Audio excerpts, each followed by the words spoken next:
Shall I sing you a song? Okay. Campbeltown Loch, I wish you was whiskey. Campbeltown Loch, oh hi. Campbeltown Loch, I wish you was whiskey and I would drink you dry. That's why it's called Campbeltown Loch. I feel like this is some terrible dream. A weird dream where Charlie McLean was singing to me about. No. Yeah. So Campbeltown Loch. Campbeltown Loch. Campbeltown. The wee tune is on the end of this loch, on halfway down on the west side of Kintyre. Sure. And it was once, of course, the whisky capital of the world. Yep. 35 distilleries there once upon a time. Now there are 3. So this is, I think, 5 probably distillates is probably the way to describe it. So there's 3 distilleries as of 2022. So we've got Springbank, which produces Springbank, as well as Hazelburn, which is unpeated and triple distilled, and all produces Longrow, which is heavily peated. We've also got Glen Scotia, which produces Glen Scotia, and also Glengyle, which is sold under the Kilkerran brand. Correct. So if you add them up, 5 different styles of single malt Campbeltown whisky. In terms of regionality, classic Campbeltown notes, is there some sort of common grubby? Yeah. I mean, they do vary, but and indeed in days gone by, nobody really knew what to expect from Campbeltown. It was in the 1870s. There was a whiskey called lawn whiskey, which was produced in Campbeltown, and it was the first whiskey to take off in London, would you believe? Okay. In the 1870s, and but it was the as blending grew after that, and particularly in the 1880s, 1890s. What the blenders wanted was a much lighter and more reliable style. Sure. And so they turned to Speyside, and the building on Speyside was interesting enough. It was said that the Speyside whiskies added a kind of brandy-like quality to blended Scotch. That kind of fruitiness, perhaps. Maybe, because it's sweeter. It's sweeter, and it's not smoky. It's not nearly as smoky. They didn't want smoky whiskies, and the Campbeltown was coarser, frankly, and the bowl accounts. And so even by 1920, there were only 4 distilleries operating in Campbeltown, and then by 1930 there was only 2. Springbank and Glen Scotia, or it was just called Scotia in those days. Springbank is one of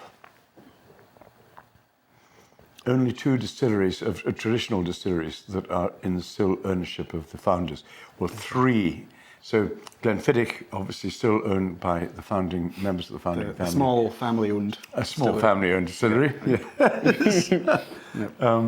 Glenfarclas was also Grants, but they didn't actually establish the distillery, but they bought the farm, and within about 10 years of the small distillery, and then of course they developed the distillery, and then the J&A Mitchell in Campbeltown, which and the descendant of the founders is still the owner today, the principal shareholder and the chairman of the company. Hedley Wright, he's an elderly man now, but so it's and Springbank. This comes from Mitchell's, the holding company for Springbank, and it is the most wonderfully old-fashioned distillery. It really is. It makes whiskey. They've got their own maltings. So they malt their own barley requirement, their malt requirement, and as you say, they produce these 3 styles of whiskey, but all in the most traditional way. Words efficiency and consistency aren't really in their vocabulary, are they? They do things the way they like it, at the pace that they do it. But it creates a wonderful, characterful it's spirit. a legendary. I mean, Springbank is one of the most collectible whiskies now, and because they don't want to expand, they tend to malt in the summertime and make whiskey in the wintertime or something like that. Okay. And but they in long made like very traditional. Yeah. So we've got this is a bottle at 46%. 46%, which is these days is sort of the minimum strength that you'll be able to get Springbank at.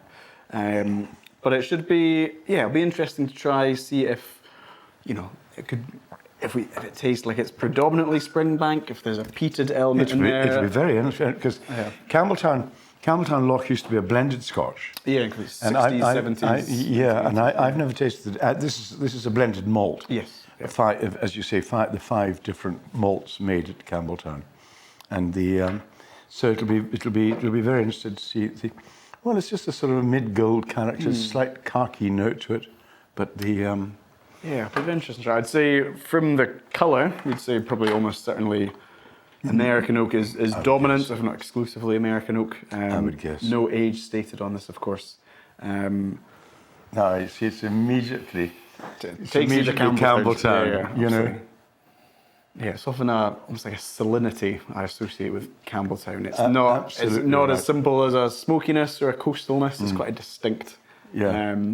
For me, the Campbeltown is when the tide goes out in Campbeltown Loch. There's a sort of muddiness, and you can smell. It's sort of it's grubby. Okay. It's seaweed. It's mud. It's and then, as you say, and particularly in the mouth, there is this salinity, this saltiness to it, this maritime. It's probably a complete contrast to something like Japanese whiskey, which is often clean and elegant and simple, and everything is perfect, and there's no it's the off very notes. opposite. This is real traditional, old-fashioned Scotch whiskey. Yeah, cool. Let's give it a. As you see on the nose, it's all. There is a whiff of smoke on the nose. The very understated, but it's there.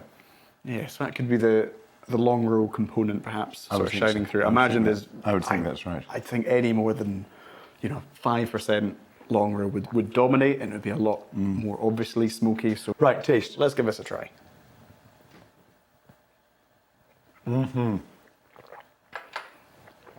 That's a cracker. Everything you'd expect from everything. Sweet, salty, smoky, and with a little bit of pepper in the finish. Yep. Not a clean whiskey, but it's a really, really it's a lovely nice. kind of, kind of autumn time dram. It's kind of with a hint of that smoke, kind of very warming. Yeah, it's not a sort of punch in the face like Ardbeg or Lafroig or whatever. But subtle. The smoke is there. The peat actually, comes from for Springbank, from Aberdeenshire. Okay. I think they've exhausted the peat mosses on Kintyre, sure. but still try and drop of water with this. Yeah. Do you think if you were given this blind, would you guess that it was Springbank single malts, or is there? I would certainly guess Campbeltown. I think I probably would, because the Springbank is, if you like, more obvious than. Well, it depends, because as you say, Hazelburn is non-peated, Longrow is very peated, and Springbank is in the middle. Yeah. And I think I'd probably guess it as a Springbank, but but I'd certainly guess it as Campbeltown. Yep. Glen Scotia is slightly more subtle. It's got the same characteristics, but especially the maritime characteristics. Yeah.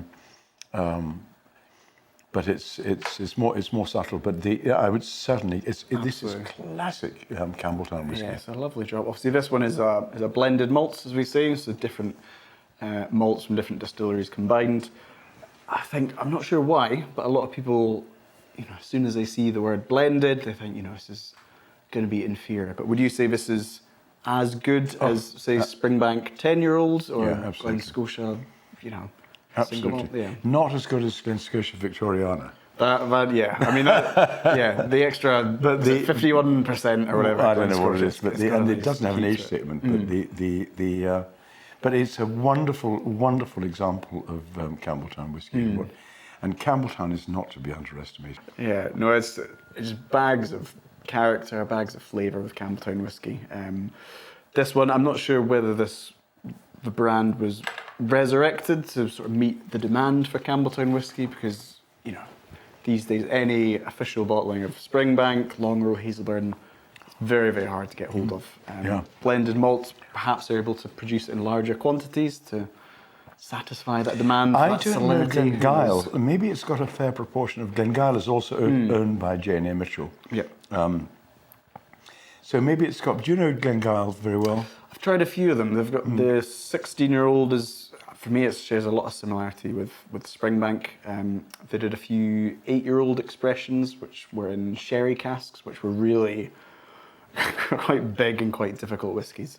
But again, full of flavour, a nice amount of smoke to it as well. So Because you see, I don't know what the capacity of I don't know how much liquor the Glengyle is making, but there may be some stock of Glengyle that could form the bulk for this, and then they can add Glen Scotia and Springbank. yeah, it would be fascinating to know the makeup of this blend. But anyway, it doesn't matter. It's a really, really excellent whiskey. The West Coast style, Campbeltown style.